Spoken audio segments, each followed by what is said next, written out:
में ले लिया और वो प्रभावित हो गए। परिणाम ये आया कि बादशाह ने फरमान जारी किया कि जो चिद्रूप कहेंगे वही। गोकुलनाथ जी ने भी चमत्कार प्रकट करने की बात गोकुलनाथ जी के अग्रजों ने, गोविंद राय जी आदि ने करी। तब गोकुलनाथ जी ने कही कि नहीं, किसी भी कीमत पे हम संप्रदाय को चमत्कार में नहीं फंसाएंगे, मायावी विद्या में नहीं फंसाएंगे, सत्य की जीत होती है।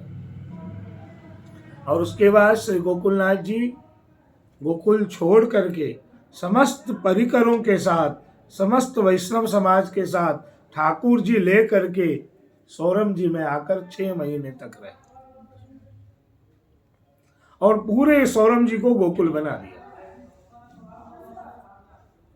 फिर 6 महीने तक रहने के बाद मिर्जा जहांगीर की तबीयत बिगड़ गई।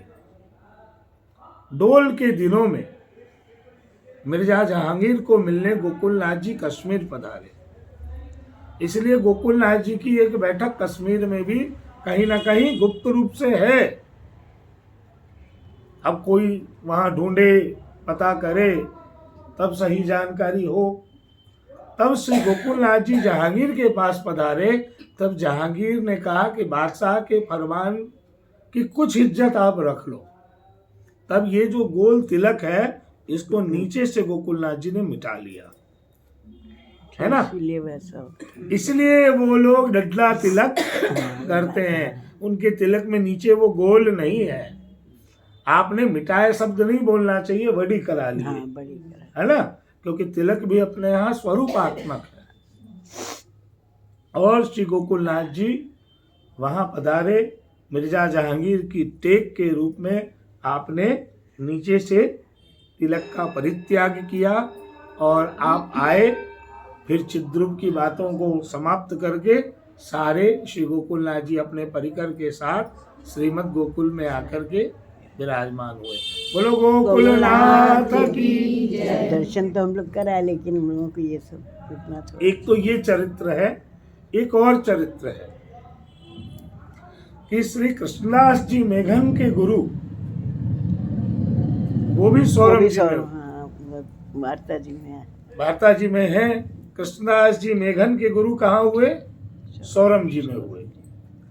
तो कई बार श्री महाप्रभु जी पूरे पृथ्वी परिक्रमा में 2 या 3 बार, 2 बार या 3 बार कृष्णदास जी मेघन की सेवा से बहुत प्रसन्न हुए। और जब जब आप प्रसन्न हुए तब तब आपने आज्ञा करी कि कृष्णदास कछु मांग। तो वो और सब कुछ तो मांगते, साथ में ये भी मांगते कि कृपानाथ मेरे गुरु पे भी आप कृपा करो। तब श्री महाप्रभु जी ने कही कि देख, तुम्हारे गुरु अन्य मार्गी हैं, वो मेरी बात को, स्वरूप को नहीं समझेंगे, नहीं मानेंगे। फिर ऐसा हुआ कि महाप्रभु जी सौरम जी में ही विराज रहे थे। तो कृष्णदास मेघन ने फिर विनती करी कि आप चल करके हमारे गुरु का उद्धार करो। तो महाप्रभु जी ने जब मना कर दिया, तब महाप्रभु जी की आज्ञा लेकर के कृष्णदास मेघन अपने गुरु के पास जा रहे थे। तब श्री महाप्रभु जी ने आज्ञा करी कि जावेगो मगर दुख पावेगो, कि तुम जा तो रहे हो लेकिन दुखी हो जाओगे। अब कृष्णदास मेघन तिलक, कंठी, धोती धारण करके अपने गुरु के पास पहुंचे। ये वार्ता जी में प्रसंग शायद नहीं है, ये जो प्रसंग है वो वल्लभाष्टकम की टीका में है। श्री गोकुलनाथ जी ने संस्कृत में इस प्रसंग को प्रकट किया है। अब क्या हुआ, कृष्णदास के गुरु कृष्णदास को देखते ही क्रोधित हो गए, अत्यंत क्रोधित हो गए। इतने क्रोधित हो गए कि कृष्णदास पे बिगड़ गए। तब कृष्णदास जी ने कही कि सुनो, गुरु तो मेरे आप ही हो, मैंने गुरु का परित्याग नहीं किया है, मैंने आप जैसे गुरु के सामर्थ्य से पुरुषोत्तम जैसे वल्लभाचार्य जी को पाया है। श्रीमद् वल्लभाचार्य जी रूपी श्री पुरुषोत्तम की मुझे प्राप्ति हुई है। मैंने पुरुषोत्तम स्वरूप को प्राप्त किया है। तब जो है गुरुदेव ने कही कि ठीक है, मुझे ये प्रूफ दो कि तुम्हारे गुरु पुरुषोत्तम है। तब अग्नि प्रज्वलित करके लाए और कृष्णदास जी के हाथ में दे दी अग्नि परीक्षा। और कृष्णदास जी ने संकल्प किया कि अगर मेरे श्रीमद् वल्लभाचार्य साक्षात पुरुषोत्तम हो तो ये अग्नि मेरी रक्षा करेगी। और हाथ में अग्नि ले ली। शायद 2-3 मिनट तक अग्नि हाथ में लिए रहे, लेकिन उस अग्नि से कृष्णदास वेगन को किसी प्रकार की कोई क्षति नहीं हुई। तब उस अग्नि को उनके गुरु ने जैसे ही हाथ में लिया और उसी अग्नि से वो जल गए, जल करके मृत्यु को प्राप्त हो गए। तो ये जो है महाप्रभु जी ने कही थी कि दुख पावे को, कृष्णदास जी बड़े दुखी हुए और फिर श्री महाप्रभु जी के पास पहुंचे। तो श्री महाप्रभु जी का भी संबंध सौरम जी से, और सौरम जी से जो संबंध है महाराज वसुदेव जी का भी है। वसुदेव जी का भी जन्म कहाँ हुआ है? 3 बैठ के थी वहाँ, गोकुलनाथ जी की थी, महाप्रभु जी की थी, गोसाई जी की भी है। ये नहीं मालूम है, आगे 3 बैठ के थी ना। आगे की कहानी नहीं मालूम है मुझे। तो श्री वसुदेव जी, कुंती मैया, कर्ण का जन्म, इन सब ये सब कहाँ के हुए? सौरम जी के हुए। और आज जिनकी कथा चल रही है वृत्रासुर जी, ये भी पूर्व जन्म में जब महाराज चित्रकेतु के रूप में थे तब ये सूरसेन सौरम जी के ही सम्राट थे, इसलिए वो भूमि पौराणिक भूमि है। तो महाराज सूर सम्राट चित्रकेतु, और महाराज चित्रकेतु को 1 करोड़ पत्नी थी, 1 करोड़ रानी थी।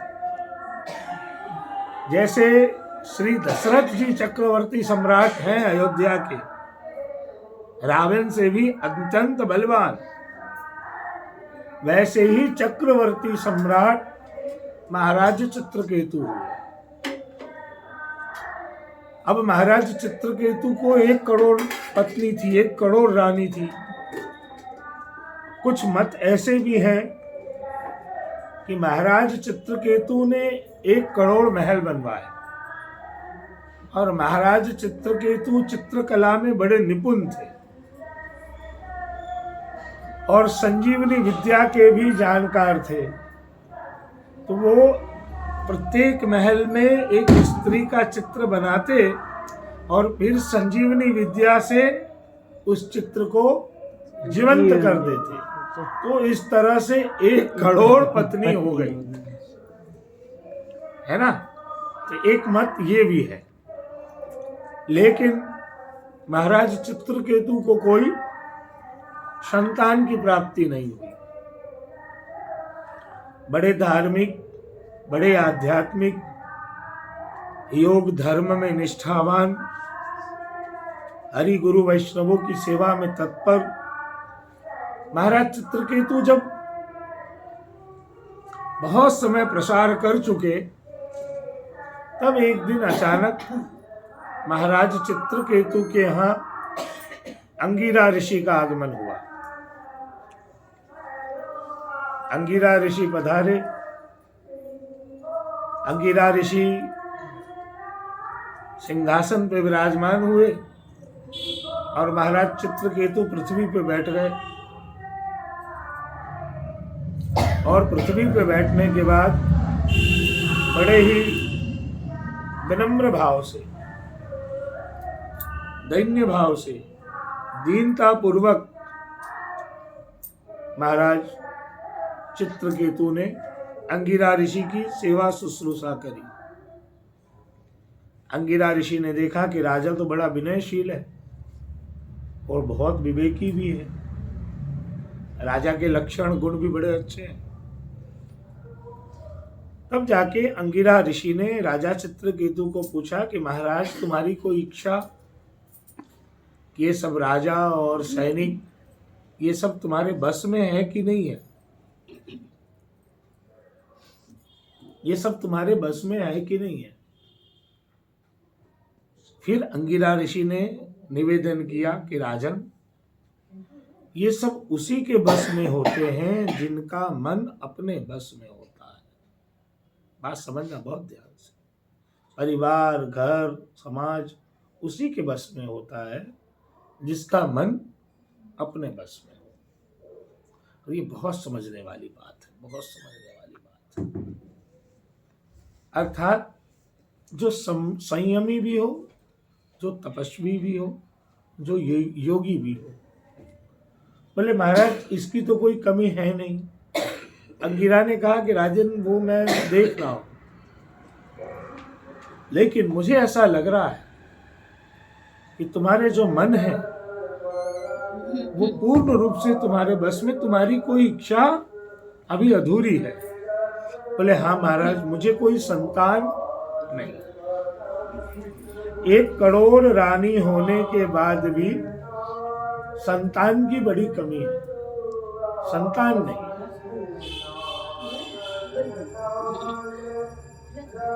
कि महाराज संतान नहीं है।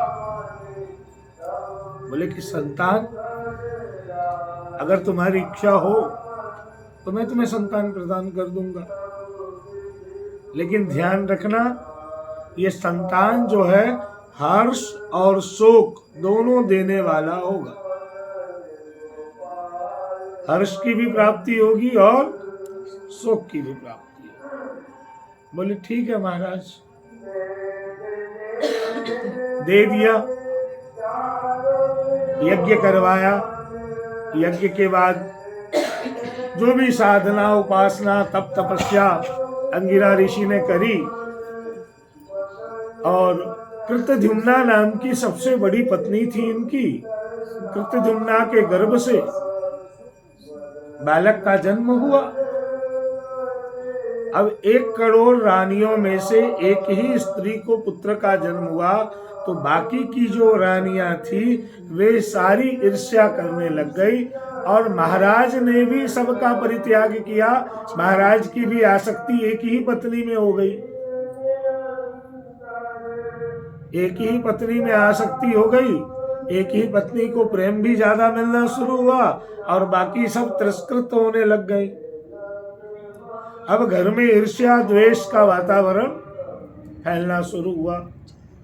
अब वो द्वेष इतना फैल गया कि बाकी की रानियों ने मिल करके उस छोटे से बालक को जहर पिला दिया। बालक पालने में पलंग पे सो रहा था, उन्हें जहर पिला दिया, और जहर पीते ही वो बालक अचेत हो गया। अब अचेत हो गया, इतने वर्षों के बाद, इतनी रानियों के बीच, इतने तप तपस्या साधना के बाद एक पुत्र का जन्म हुआ, उसकी भी मृत्यु हो गई। तो जन्म से हर्ष और मृत्यु से शोक। अब शोक उत्पन्न हुआ, और शोक का कुल भी इतने हुए कि अंततः वेश बदल करके अंगिरा ऋषि और नारद जी पहुंचे। देवर्षि श्री नारद जी भी आए। बहुत ब्रह्म ज्ञान, आत्मज्ञान, सत्संग के द्वारा अंगिरा ऋषि और नारद जी ने राजा को सांत्वना दी। राजा शांत हुए। राजा मन बुद्धि चित्त से बिल्कुल एकाग्र हुए। राजा को शांति हुई, और शांति होने के बाद नारद जी ने उस मृत बालक के जीव को फिर से प्रकट किया। उस मृत बालक के जीवात्मा को राजा ने फिर से, ये नारद जी ने फिर से प्रकट किया, और प्रकट करके जीवात्मा को बोला कि तुम इन सबके शोक को दूर करो। बहुत सी चर्चा हुई नारद जी के साथ उस जीवात्मा की। अंततः जीवात्मा ने ही उस शरीर में प्रवेश होने से मना कर दिया। तब जाकर के राजा को वैराग्य की प्राप्ति हुई। अब राजा वैरागी हुए। राजा ने इतनी साधना की, इतने तप किए, इतने ब्रह्म ज्ञान अर्जित किए कि अंत में भगवान नारायण स्वयं प्रकट हो गए। और प्रकट होकर के भगवान ने प्रसन्नता पूर्वक एक विमान भेंट कर दिया। बोले राजन, इस विमान पे बैठकर तुम नित्य मेरे वैकुंठ में आओगे और नित्य देवलोक में आकर के आपको हमारी झांकी होगी, हमारा दर्शन होगा। कहाँ से यात्रा शुरू हो रही है देखो आप, और कहाँ पहुंच गए। अब राजा के सारे राग द्वेष दूर हुए। राजा नित्य वैकुंठ धाम में पहुंचते और पहुंच करके वहीं भगवान की झांकी करते वैकुंठ धाम में जाकर के। नित्य नियम पूर्वक, बड़ी कृपा, बड़ी प्रसन्नता भगवान की। लेकिन अभी भी पाप शेष बाकी थे। तब क्या हुआ, एक दिन देवताओं की सभा चल रही थी जंगल में, और परम भगवती, परम वैष्णव स्वयं महादेव जी उन देवताओं की अध्यक्षता कर रहे थे। अब देवताओं की अध्यक्षता कर रहे थे तो दैव योग से राजा चित्रकेतु को विमोहित करने के लिए इनकी श्री हरि में तो आसक्ति थी, लेकिन बाकी के देवताओं को ये देवता समझते नहीं थे। अहंकार था। परिणाम क्या हुआ कि चुपचाप जो है पार्वती जी शंकर जी के गोद में बैठ गई जाकर के। और दर्शन किसको हुआ, महाराज चित्रकेतु को। अब महाराज चित्रकेतु ने उपहास करना प्रारंभ किया। भरपूर उपहास करने लग गए। अब उपहास करते करते देखकर माता पार्वती जी क्रुद्ध हुई, और क्रुद्ध होकर के माता पार्वती जी ने महाराजा चित्रकेतु को श्राप दे दिया। अब श्राप को स्वीकार करके और महाराज चित्रकेतु शरणागत हुए। शिव और पार्वती जी दोनों की स्तुति करी, दोनों के स्वरूप का गुणगान किया। तो माता पार्वती और शिव दोनों ही प्रसन्न हुए। लेकिन महाराज चित्रकेतु ने निवेदन किया कि ये श्राप मुझे स्वीकार्य है, इसी से मेरा उद्धार होना है, क्योंकि मेरे जो पाप हैं वो अब इसी से निवृत्त होंगे।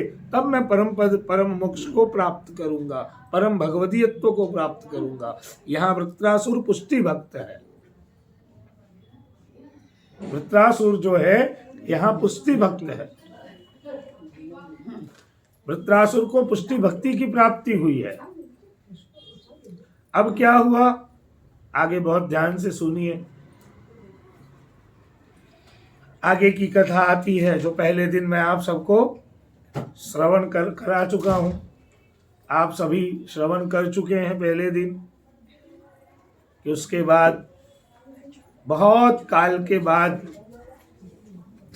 दक्षिणाग्नि में ब्राह्मण मंत्रोच्चारण कर रहे थे, इंद्र को मारने के लिए पुत्र उत्पन्न हो। तब जाकर के उसी दक्षिणाग्नि से महाराज चित्रकेतु का जन्म वृत्रासुर के रूप में हुआ है। बोलो श्री वल्लभाधीश की जय। तब जो है वृत्रासुर का जन्म किस रूप में हुआ, महाराज चित्रकेतु के अंश से। अब पूर्व जन्म की सारी साधनाएं, पूर्व जन्म की सारी सिद्धियां, पूर्व जन्म के सारे तप, पूर्व जन्म के सारे सत्कर्म, और उन सभी सत्कर्मों को धारण करते हुए वृत्रासुर ने धर्म, अर्थ और काम,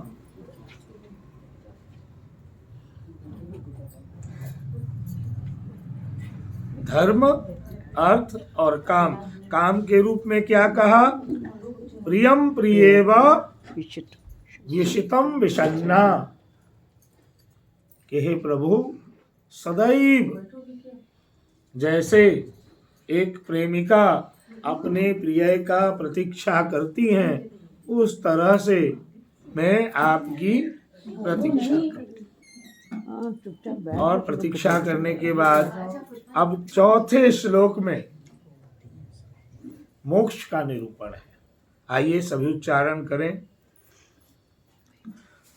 ममोत्तम श्लोक जनेषु सख्यम, ममोत्तम श्लोक जनेषु सख्यम संसार चक्रे भ्रमता स्वकर्मभिः, संसार चक्रे भ्रमता स्वकर्मभिः तन्माययात्मात्मजदार्गे, त्वन्माययात्मात्मजदार्गे स्वासक्तचित्तस्य ननाथ भूयात्, स्वासक्तचित्तस्य ननाथ भूयात्।